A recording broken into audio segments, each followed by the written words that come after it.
আল্লাহু আকবার। আল্লাহ হলেন বাদশা। বাদশাকে আল্লাহ। সে আল্লাহ রাব্বুল আলামিন বলছেন, প্রশংসা আমার করব আমি রহমান। রহমানের প্রথম জিনিস হলো কোরআন।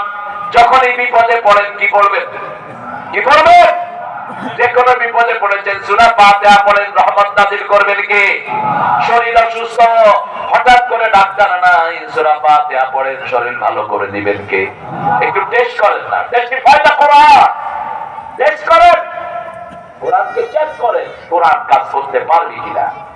চেক করেছেন আপনাদের প্রাক্তন প্রধানমন্ত্রী সাহেবা, যখন করোনা বাড়ছে হেফজখানা খুলে দিচ্ছে, কম মূল্যে হুজুর গুলি বলুন রাখে আল্লাহ। বলাপান ফজরের সময় উঠে কোরআন পড়া শুরু করলো। এই যে মাসুম শিশু দাড়ি মোছ উঠে নাই, যখনই মাসুম কণ্ঠে কোরআন পড়েছে আল্লাহর আরশের দুয়ার খুলে গেছে। আল্লাহ বলেন, তোরা যেখানে তেলাওয়াত করবি সেখানে করোনার মতো কোন গজব থাকতে পারে? মসজিদ খুলে দিল, সব করোনা বিদায়। ঠিক না ঠিক? করোনার চার পর্যন্ত খেয়ে ফেলেছে, কিছু পাঠা আছে না নাই? এরকম পাঠা একটা আপনাদের এই এলাকাতেও ছিল, করোনা স্টাইল খায়। রাস্তাঘাটের কি বেহাল দশা করে রেখেছো, থাপড়ায় গালে দাঁত ফেলে দেওয়া দরকার।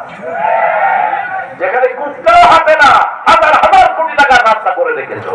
আর এখানে এই এলাকাতে লক্ষ লক্ষ কোটি কোটি শ্রমিকের বাস। ঠিক না ঠিক? এই এলাকার রাস্তাগুলোর কি দশা দেখেন তো? হ্যাঁ, কি দশা রাস্তাগুলো। কালকে কাশিমপুর গিয়েছি, আমার কলিজা ভেঙে গেছে। কাশিমপুর লক্ষ লক্ষ শ্রমিক, লক্ষ লক্ষ মানুষ, কত সারা দেশে ইনকাম আছে এই কয়েকটা এলাকা থেকে। ঠিক না বাড়ি? কিন্তু রাস্তাঘাটের দিকে কোনো খেয়াল কই নিয়ে রাস্তা বানায়। উনি সিঙ্গাপুর বানাইছে, দুই পয়সা আসে ওখান থেকে, এভিডেন্স তো সব এখান থেকে হয়। ঠিক না বাড়ি? সব বিদেশি পয়সা কোথেকে আসে? এই আপনাদের এই আশুলিয়া, এই কাশিমপুর এই এলাকা থেকে আসে। বিদেশি যত আমদানি আছে সব এখান থেকে আসে। ঠিক না বাড়ি? রাস্তাঘাটের খবর নাই, কারণ এগুলোর কোরআনের জ্ঞান নাই। রহমান আল্লাহ, প্রথম রহমত হলো কোরআন। কোরআন পড়বেন তো? কারা কারা পড়বেন হাত তুলে দেখান। আল্লাহ এই হাতগুলো কবুল করে নেন। আমরা জোরে বলি আমি। হাতগুলো নামায়। আমাদের আজকে সভাপতি দেলোয়ার ভাই, দুইটা সুন্দর ছেলে, এই যে দুইটা, একটা হাতে এটা হাতে এখন শুধু বসতে দরকার। হেফজতে খুব টান পড়ে, আর আমলো হুজুর গুলি যা থাকে হেফজত টাকায় অধিকাংশ গুলো কিলিয়ারে থাকে। কোন সময় বলা পাবে কি লাইব? অল্প কিছু আছে যেগুলোর কারণে তাসকিনের মতো ছেলেরা হচ্ছে। ঠিক না বাড়ি? যত্ন আছে যেখানে রত্ন মিলে, যত্ন নাই যেখানে রত্ন নাই। আমাদের ছেলেদের মতো ব্রেইনি ছেলে সারা দুনিয়ার কোন দেশে গত 20 বছর সারা দুনিয়ায় হেফজতে পাস কারা কারা? এই সোনার ছেলেরা। এদেরকে প্রমোট করবেন। নিজের একটা ছেলেকে হেফজখানায় দিব, রাজি আছি তো? কালকে আমার সাথে আমার 3 সেনাপতি ছিল, 3জনে হেফজখানায় গেছে। একজন উত্তর দেন, হ্যাঁ উত্তর দাও তুমি। হেফজখানায় দিলে লাভ কি?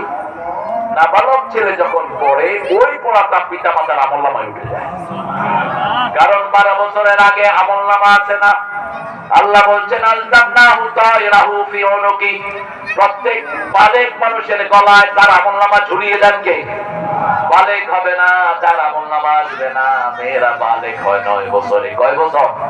এজন্য টেক্সাসে একটা নিয়ম তারা করেছে, if 9 years old girl propose to someone to marry me, it's valid in Texas. টেক্সাসে তারা রাষ্ট্রীয় আইন করে নিয়েছে, 9 বছরের কোন মেয়ে যদি কোন ছেলেকে প্রপোজ করে, বিয়ে ভ্যালিড, বিয়ে সিদ্ধ। আর আমাদের দেশে বিয়ের জন্য 18 বছর হইতে হবে।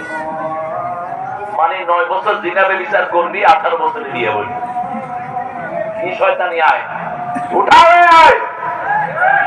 কিশোর তোমার 18 বছর। রাসূল বলেছেন, বালেগ হওয়ার সাথে সাথে মেয়েকে বিয়ে দাও। ছেলে বালেগ হওয়ার সাথে সাথে যদি ক্যাপাবিলিটি থাকে, মেয়েকে জানার যোগ্যতা থেকে বিয়ে দাও। যখনই ছেলে মেয়ে বিয়ে করবে সমাজের অবস্থা ভালো হবে না খারাপ?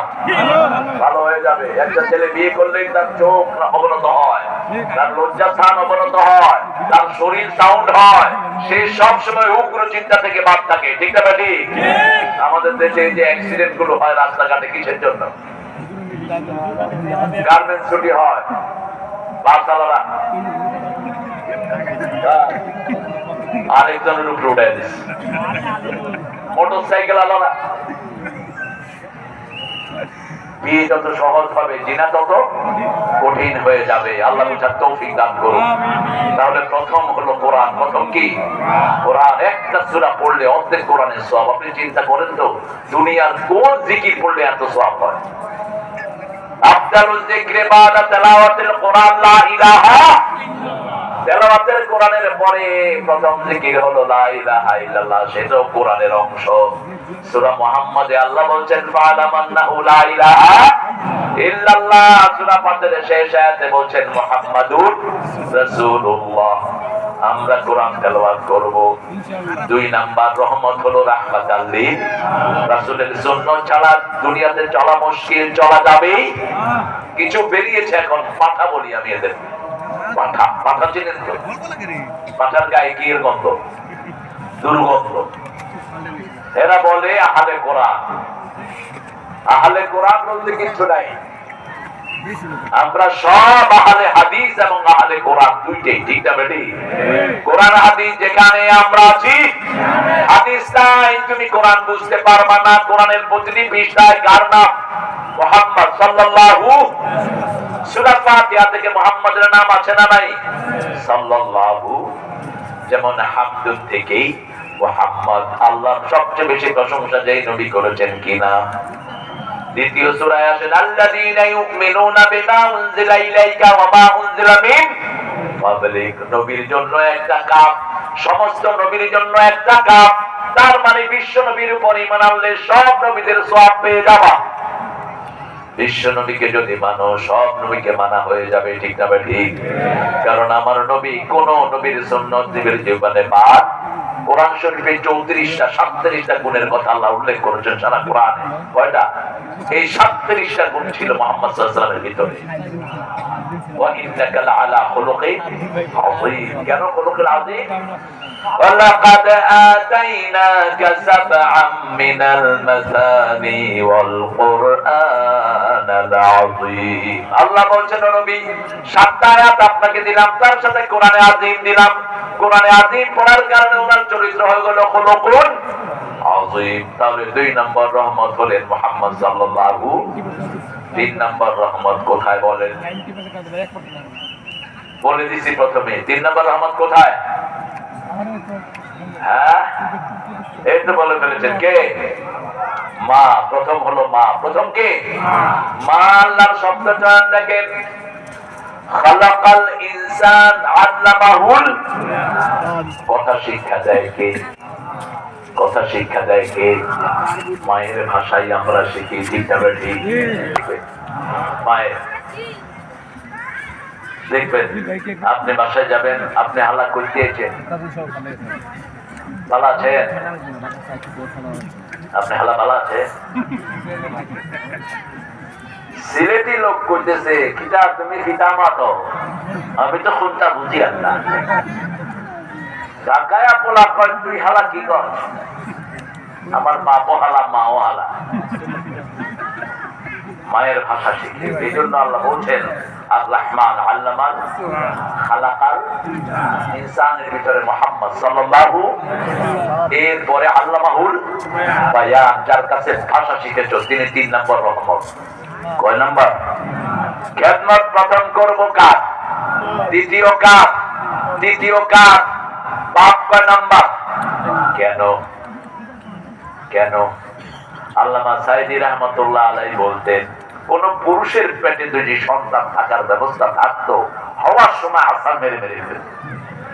কইতো পেটের ভিতরে এরকম লাফাই সত্য কি আমাদের পোলা পানলে আদর করতেছি, পেশাব করলে এই তোমার পোলা বুঝা দিছে লয়ে যাও। কি এতক্ষণ তোমার আদর ছিল, এখন তোমার পোলা না? ধৈর্যের পিরামিড হলো মা, ঠিক না ঠিক? প্রচন্ড শীতের রাত্রে বুক ভিজিয়ে দেয়, একটু বিরক্ত হয় না মা? নিজের শুকনা কাপড় দিয়ে ছেলেটাকে নিজের কলিজায় নিয়ে দেয়, নিজে সারা রাত পেশাবের ভিতরে শুয়ে থাকে।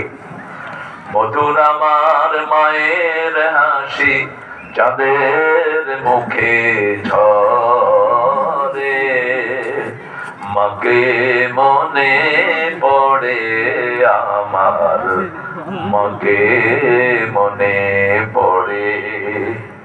প্রদীপ হয়ে মোর শিয়রে কে জেগে রয় দুঃখের ঘরে, সেই তো আমার মা, সেই তো আমার মা।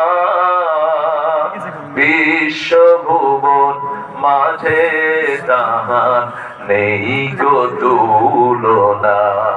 আছে